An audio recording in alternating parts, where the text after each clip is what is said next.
Imagine flames spreading across the surface of the sea, not floating debris on fire, not oil slicks catching light, but the water itself seeming to burn. Enemy sailors dive beneath the waves to escape the inferno engulfing their ships. But when they surface, gasping for air, the fire is waiting for them. It clings to their skin. It follows them through the water. It cannot be extinguished by the very element that should destroy it. Emotion value 10/this was Greek fire. And for 800 years, it was the deadliest secret in the medieval world. Picture Constantinople in the summer of 717. The greatest city in Christendom sits at the crossroads of continents. Her harbor walls rising from waters that have protected her for centuries. The Theodosian fortifications stretch for miles. Triple walls that have never been breached by any army in the 300 years since their construction. The Golden Horn curves inward like a protective arm, its entrance guarded by massive chains that can be raised to block enemy ships. In the churches and palaces, golden mosaics catch the morning light, depicting Christ and his saints gazing down on a city that believes itself chosen by God. Emotion value 10/but this summer. Those protective waters have turned against her. Emotion value 10. An Arab armada stretches to the horizon. More than 1,800 ships carrying nearly 200,000 warriors. The largest naval force the Mediterranean has ever witnessed. They have come to do what no army has done before: breach the walls of the city that calls itself the New Rome, the last bastion of Roman civilization, the guardian of Christianity against the forces of Islam. The Byzantine defenders are outnumbered at least 10-1.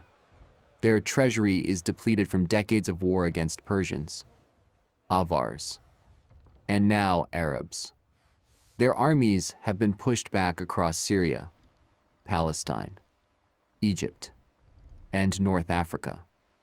The territories that once made the empire wealthy are gone, conquered by Arab forces that seem unstoppable, guided by a faith that promises paradise to those who die in battle. Constantinople is the last prize, the ultimate conquest. And when she falls, all of Europe lies open to invasion. But here is where it gets interesting. The Byzantine emperor has a weapon. Not more soldiers, not stronger walls, not divine intervention in the traditional sense. Something far more terrifying: a liquid that burns on water, projected from bronze tubes mounted on the prows of warships. A substance so secret that even the sailors who deploy it do not know its composition. A technology so closely guarded that revealing its formula means death, not just for the traitor, but for their entire family, their associates, anyone who might have learned even a fragment of the secret. What if the fate of Western civilization depended on keeping a single recipe secret? The Arab commanders in 717 did not know they were sailing into a trap. They had superior numbers, superior confidence, and a string of victories stretching back almost a century since the Prophet Muhammad first united the Arabian tribes. The early Islamic conquests had been nothing short of miraculous, sweeping across the Middle East with a speed that seemed guided by divine will. The Sassanid Persian Empire, which had endured for 4 centuries, collapsed in barely a decade. Byzantine armies had crumbled before them at Yarmouk in 636, a catastrophic defeat that cost the empire its richest provinces and left its military reputation in ruins. Think about it from the Arab perspective. They had taken Syria in a single campaign. Ancient cities that had been Roman for 7 centuries surrendering one after another. Palestine fell within months, including Jerusalem itself. The holiest city in Christendom, Egypt, the breadbasket of the ancient world that had fed Rome for half a millennium, surrendered after a siege. Persia, the only rival superpower of the ancient world, collapsed entirely under Arab assault. its last emperor fleeing eastward to die in obscurity. Every army that stood against them had been destroyed or scattered. Every fortress had fallen. Every empire had crumbled. Why should Constantinople be any different? The Byzantine dromons that emerged from the Golden Horn that summer looked almost laughable compared to the Arab fleet. Perhaps 50 warships against 1,800. Crewed by maybe 15,000 sailors against an invasion force of 200,000. The math was simple, and it favored the attackers overwhelmingly. Arab commanders had seen these odds before.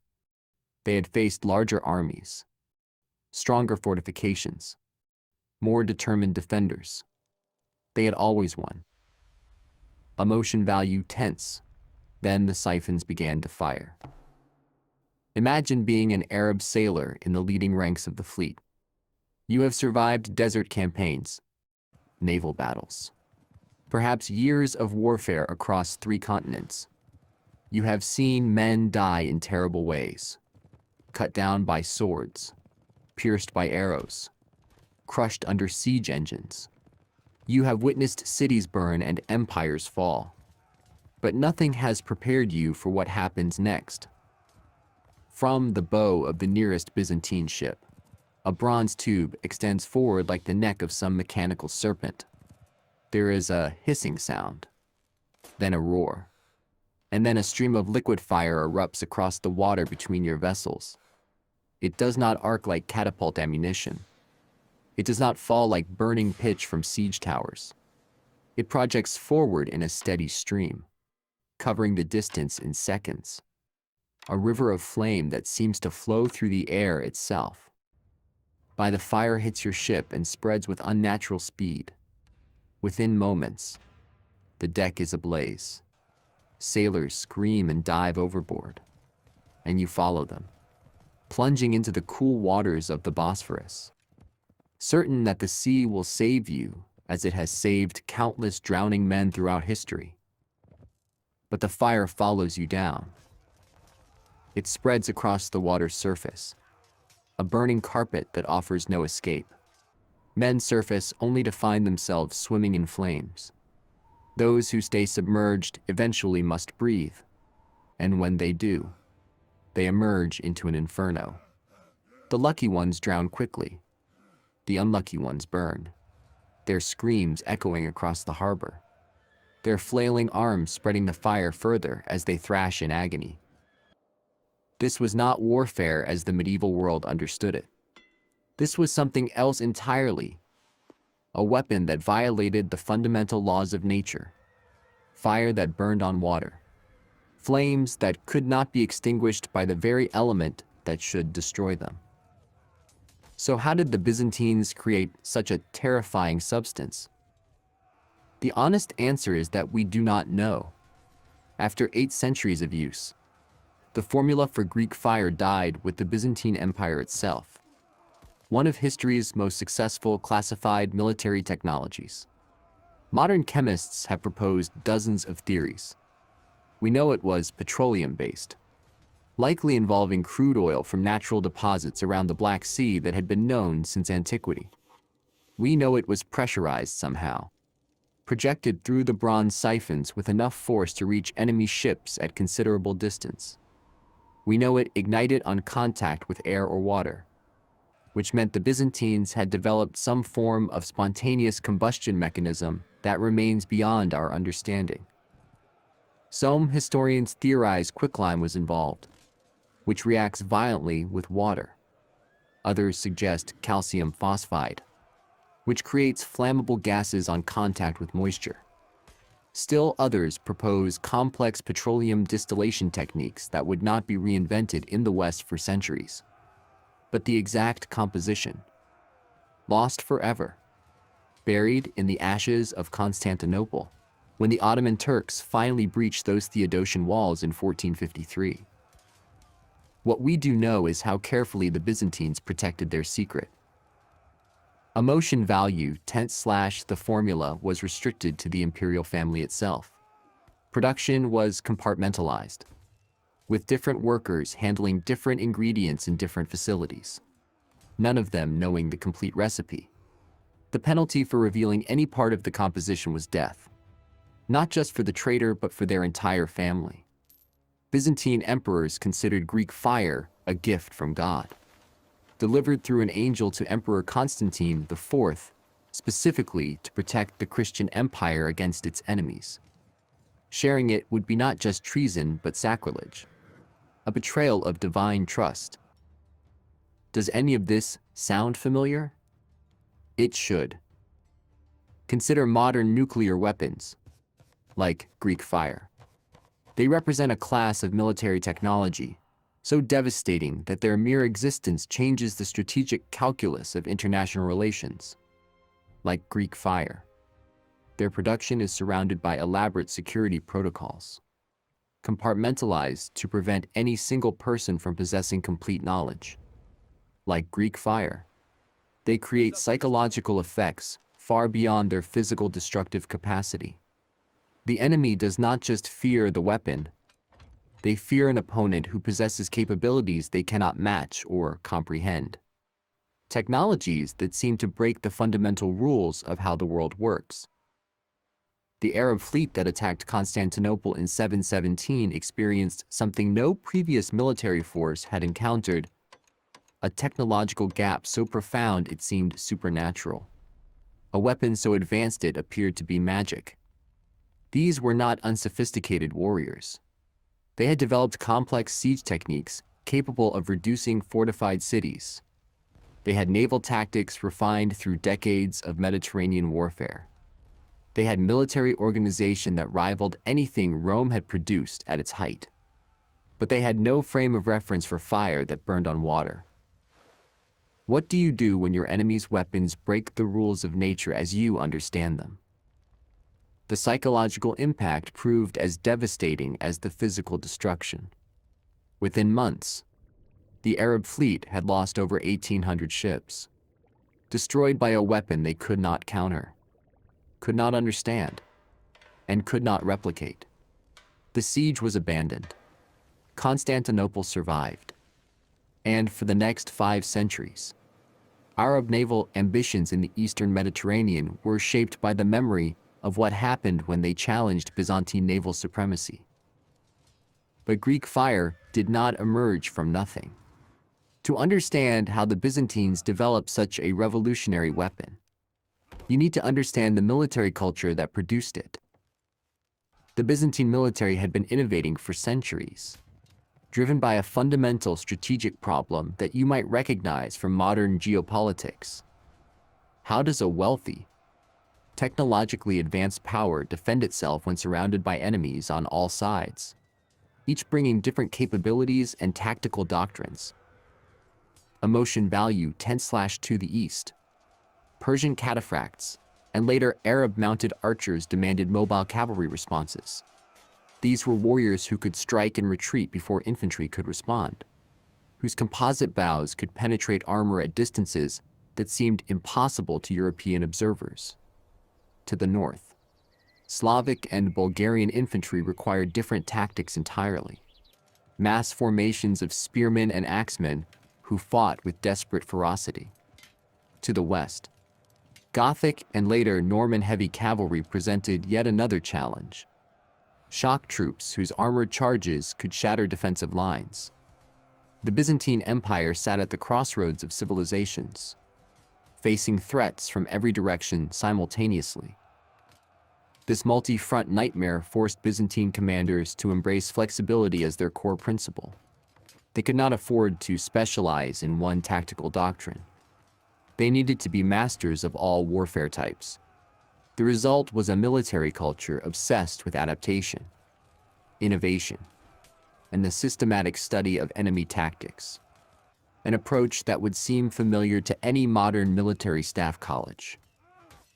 Emperor Maurice, who ruled from 582 to 602, wrote the Strategikon, a comprehensive military manual that analyzed the fighting styles of Persians, Slavs, Lombards, Franks, and Avars. This was not academic theorizing. It was survival literature. The manual warned commanders against pursuing fleeing horse archers, recognizing this as a feigned retreat tactic designed to lure pursuers into ambushes where they could be surrounded and destroyed.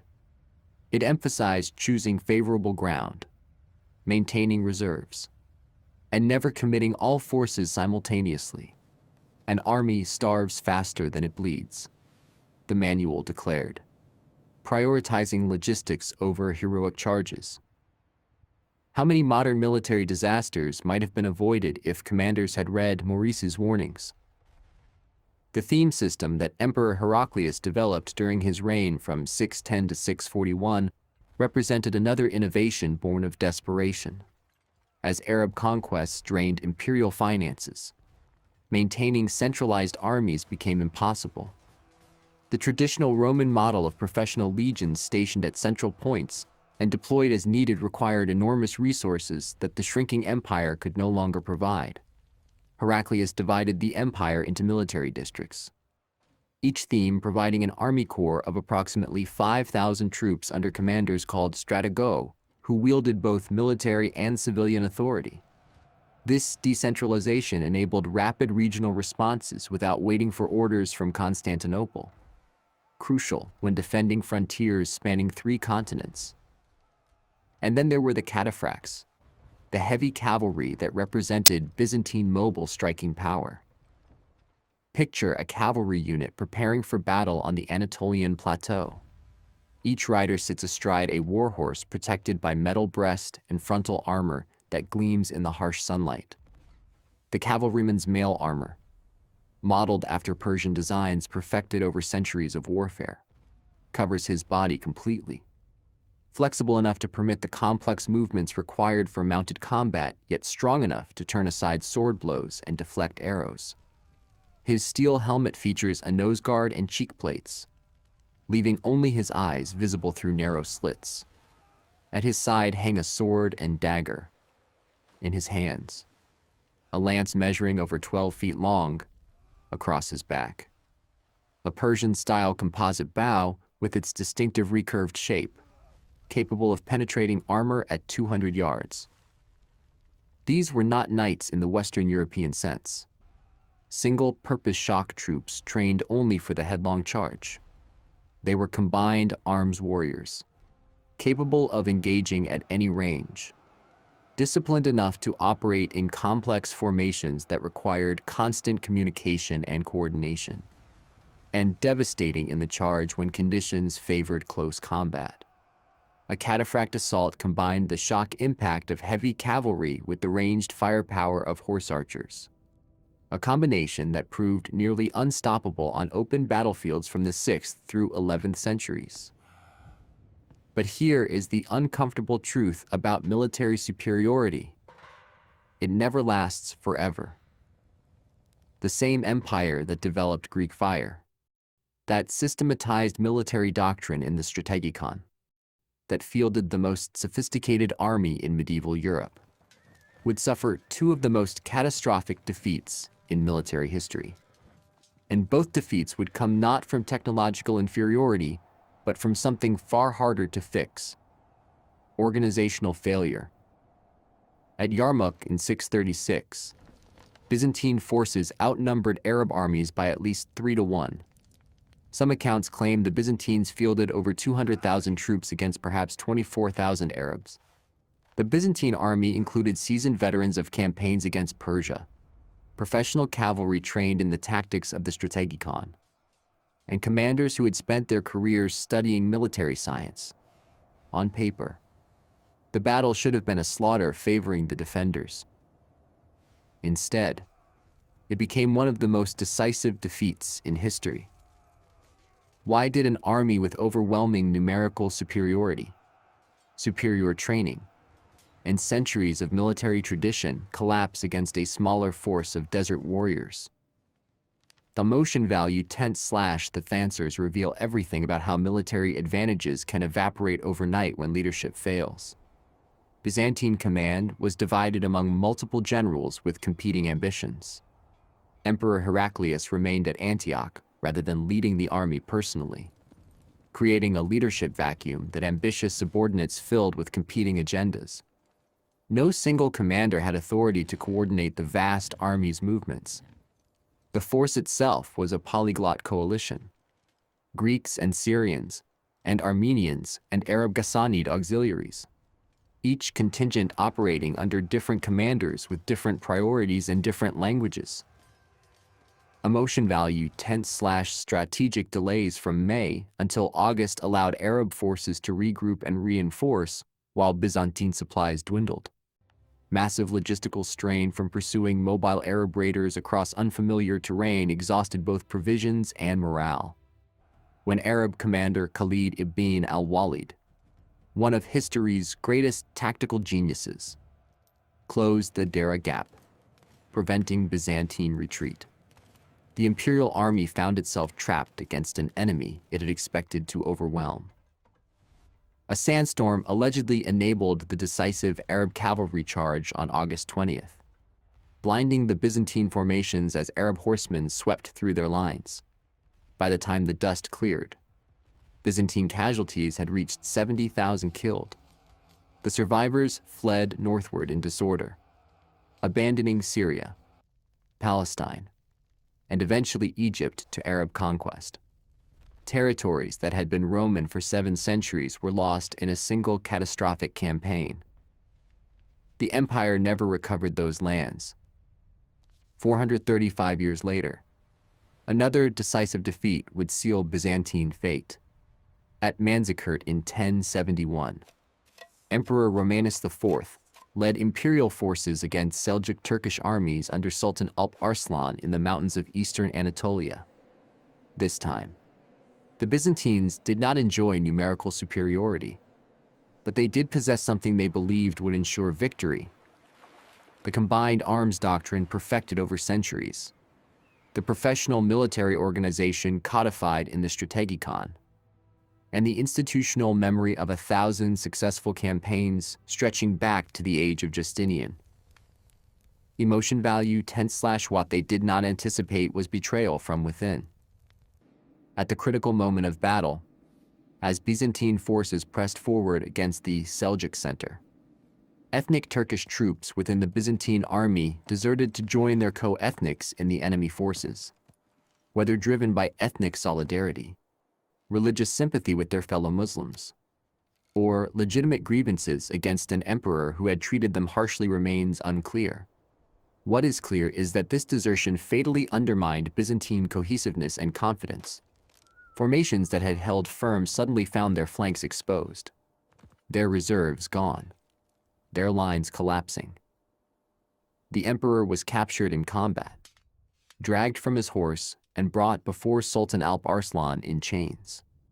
A humiliation unprecedented in Byzantine history. For the first time in centuries, a Roman emperor had been taken prisoner by a foreign enemy. Following Manzikert, Seljuk forces conquered territory up to the Sea of Marmara, the heartland of Anatolia, source of imperial food supplies, raw materials, revenues, commerce, and military manpower, opened to Turkish occupation. The themes that had provided Byzantine armies for 4 centuries fell one by one. By 1176, it became clear the majority of Asia Minor would be permanently Turkish. The Byzantine Empire would limp on for nearly 4 more centuries, increasingly dependent on foreign mercenaries like the Varangian Guard and foreign allies like the Crusaders, who proved as dangerous as any enemy. But Manzikert marked the point of no return. The empire that had developed Greek fire, that had systematized military science, that had defended Christian civilization against wave after wave of invaders, had received a wound from which it would never recover. So what does Greek fire mean for us today? The weapon that saved Constantinople in 717 represents something more than a historical curiosity. It demonstrates how asymmetric technological advantages can reshape strategic landscapes for centuries, how the psychological impact of novel weapons can exceed their physical destructive capacity, and how the most decisive military advantages often come not from overwhelming force but from capabilities that break the enemy's understanding of what is possible. Emotion value 10/Greek fire did not just burn ships. It shattered the fundamental assumption that water extinguishes fire. It created a category of threat that opponents could not plan against because they could not comprehend it. In this sense, it anticipated modern concepts of strategic deterrence, where a weapon's value lies as much in its existence as in its deployment. The Arab fleet in 717 was destroyed not just by the fire itself, but by the terror of facing an enemy who possessed capabilities that seemed to violate natural law. How many modern military technologies operate on the same principle? Consider stealth aircraft that appear as nothing on radar screens. Consider cyber weapons capable of destroying infrastructure without a single soldier crossing a border. Consider drones that strike from altitudes invisible to the naked eye, piloted by operators sitting in air-conditioned buildings on the other side of the world. These technologies work partly through physical capability and partly through psychological effect, creating categories of threat that opponents struggle to comprehend or counter. Emotion value 10/but Greek fire also demonstrates the limits of technological superiority. The same empire that developed this world-changing weapon suffered catastrophic defeats at Yarmouk and Manzikert when organizational failures, internal betrayals, and strategic blunders negated its advantages. Technology creates possibilities. It does not guarantee outcomes. The most sophisticated weapons in the world cannot compensate for divided command, demoralized troops, or treasonous subordinates. The formula for Greek fire died with the Byzantine Empire in 1453, when Ottoman cannons breached the walls of Constantinople and ended a civilization that had endured for over 1,000 years. Those Ottoman cannons represented a new paradigm in siege warfare, one the Byzantines could not counter despite centuries of military innovation. The empire that had pioneered naval incendiary weapons, that had systematized military science while Western Europe languished in feudal chaos, found itself outpaced by the gunpowder revolution that would reshape warfare for the next 5 centuries. In the smoking ruins of Constantinople, the secret of Greek fire was buried forever. We will never know exactly what the Byzantines pumped through those bronze siphons, what combination of petroleum and oxidizers and delivery mechanisms created the terror that swept across medieval seas. Centuries of historical investigation have produced theories but no definitive answers. The compartmentalized security protocols that protected the formula for 800 years succeeded beyond their designers' intentions. They protected it permanently. What secrets from our era will die with our civilization? Emotion value 10/modern nations guard classified technologies with protocols that would be familiar to Byzantine emperors. Compartmentalize knowledge with each worker, understanding only their small piece. Restricted access enforced by armed guards and electronic surveillance. Severe penalties for disclosure that extend to families and associates. We have our own Greek fire equivalents, weapons whose full capabilities remain secret even as their existence shapes global politics. Future historians may find our classified technologies as mysterious as we find Byzantine incendiaries. The fire that burned on water represented the pinnacle of medieval military innovation, a weapon so effective it protected an empire for centuries. So secret it was never compromised despite countless opportunities for betrayal. So terrifying it reshaped enemy psychology permanently.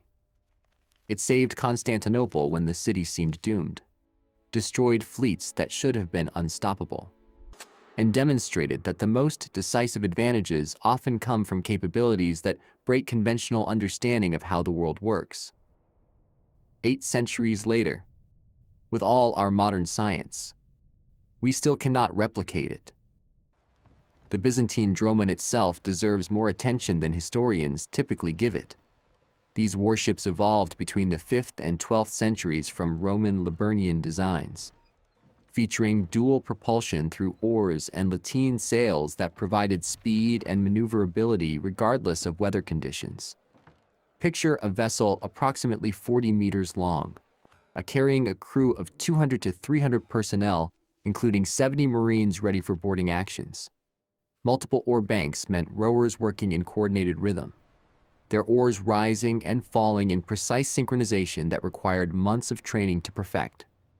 The lighter Pamphili cruisers sliced through waves with greater agility, their dual oar banks enabling quick turns and rapid acceleration, perfect for reconnaissance or pursuit of fleeing enemy ships.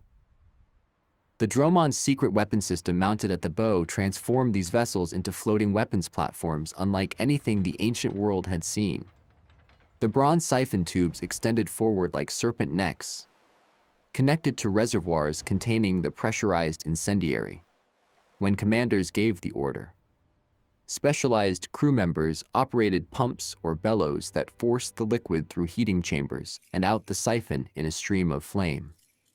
The effective range remains uncertain, but historical accounts suggest it could reach enemy ships at distances that made countermeasures impossible. The Byzantine Navy operated under a Grand Admiral commanding regional squadrons led by admirals or strategoi. Naval bases functioned as fortified harbors, supply stations, and repair yards supporting extended campaigns. Intelligence systems comprised spies and merchant vessels monitoring enemy movements, providing advance warning of approaching threats. This naval infrastructure allowed Byzantine fleet commanders to choose where and when to deploy their secret weapon, maximizing its psychological impact by revealing it only when victory was assured. During the Macedonian Renaissance from 867 to 1056, Byzantine naval dominance reached its peak. In 961, General Nicephorus II Phocas reconquered Crete using a massive dromon fleet, ending 135 years of Muslim pirate control, a testament to Byzantine amphibious operational capability that combined Greek fire's terror with conventional naval tactics. The fleet that reclaimed Crete demonstrated how the Byzantines had learned to use their secret weapon strategically, deploying it to break enemy morale before conventional forces completed the conquest. But the weapon that saved Constantinople created its own vulnerabilities. The Byzantines became so dependent on Greek fire's naval superiority that they neglected the land-based military innovations that might have prevented disasters like Yarmouk and Manzikert. The psychological advantage of possessing an unstoppable weapon bred complacency among commanders who believed naval power would compensate for any failures on land. When Turkish armies swept across Anatolia after Manzikert, Greek fire could not protect the agricultural heartland that fed the empire. Emotion value 10/ the first deployment of Greek fire during the 674 to 678 Arab siege of Constantinople established the weapon's legendary status. For 4 years, Arab forces had attempted to starve the city into submission, blockading the harbors and launching repeated assaults against the Theodosian walls. Constantinople seemed doomed, her defenders exhausted, her food supplies running low, her population reduced to eating horses and rats to survive. The Arab commanders believed victory was only a matter of time. Then the Byzantine fleet emerged from the Golden Horn, and everything changed. The sight of flames spreading across the water, of warships becoming infernos in moments, of sailors burning alive as they tried to swim to safety, broke the Arab naval blockade within hours. Ships that had maintained the siege for years were destroyed in a single engagement. The psychological shock rippled through the Arab world, creating a terror of Byzantine naval power that would persist for generations. Can you imagine what it felt like to witness such a thing for the first time? The smell of burning pitch mixed with the acrid stench of petroleum, overlaid with the sickening sweetness of burning flesh. The sounds of screaming sailors, the roar of flames, the hiss of superheated air meeting cold seawater, the sight of fire spreading across the harbor like a living thing, consuming everything in its path, seemingly spawning new flames wherever water touched it. This was warfare transformed into nightmare, combat elevated to horror, military technology achieving the status of the supernatural. The survivors of that first engagement carried stories back to Damascus, to Baghdad, to every corner of the Islamic world. They spoke of Byzantine demons who commanded fire itself, of ships that breathed flames like dragons, of weapons that violated the fundamental laws of nature. These stories spread faster than any army could march, creating a psychological deterrent that protected Byzantine harbors for centuries. Some secrets are meant to die with the empires that create them. Greek fire burned its way through naval history, transforming the Byzantine Empire from a declining power hemorrhaging territory to a civilization that would endure another 700 years after its first deployment. The liquid that violated natural law by burning on water became the foundation of Byzantine naval supremacy, the terror of Mediterranean fleets from Spain to Syria, and the most successful classified military technology in human history. The Arab sailors who witnessed Greek fire in 717 watched something impossible happen before their eyes. Fire spreading across water, flames that could not be extinguished by diving beneath the waves. A weapon that seemed to come from hell itself. They had conquered 3 continents, defeated every army that stood against them, and established an empire stretching from the Atlantic to the borders of India. But they had never seen anything like this. Neither has anyone since. The formula vanished with the empire that created it, taking its secrets to a grave we cannot excavate. Somewhere in the lost archives of Constantinople, in manuscripts burned by Ottoman conquerors, or scattered by Fourth Crusade looters, or simply crumbled to dust over the long centuries. The recipe for the fire that burned on water once existed. Scribes copied it carefully from generation to generation. Emperors memorized it as part of their sacred trust. Engineers refined it through incremental improvements over 800 years of continuous development. Now it exists only in the terror it inspired, the victories it achieved, and the mystery it left behind. 1,000 years of military innovation, reduced to ashes and legend. A secret so well kept that even its keepers eventually forgot it. What does that tell us about the nature of military advantage itself? The Byzantines created a weapon so perfect that it became their signature, their deterrent, their guarantee of survival. Yet that same weapon could not prevent the slow erosion of their power, the loss of territories that Greek fire could never reach, the collapse of institutions that no amount of liquid fire could protect. The fire that saved Constantinople in 717 was still burning on harbor waters when Ottoman cannons shattered the Theodosian walls in 1453. It simply no longer mattered against enemies who attacked by land rather than sea.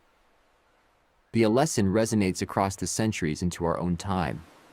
Every generation believes its ultimate weapon will guarantee security forever. Every generation discovers that technological supremacy creates complacency, that enemies adapt, that the next revolutionary weapon renders the previous one obsolete. Greek fire protected Constantinople for 800 years before falling to gunpowder. What will make our technologies obsolete? Some fires, it seems, never truly go out. They just burn themselves into history, leaving scars on the memory of everyone who witnessed them, echoes that persist long after the flames have faded. The fire that burned on water is still burning, in the nightmares of historians who cannot solve its mystery, in the dreams of chemists who cannot replicate its formula, in the imaginations of everyone who hears its story and wonders, what would it have been like to watch flames spread across the sea? We will never know. And perhaps that is exactly what the Byzantines intended.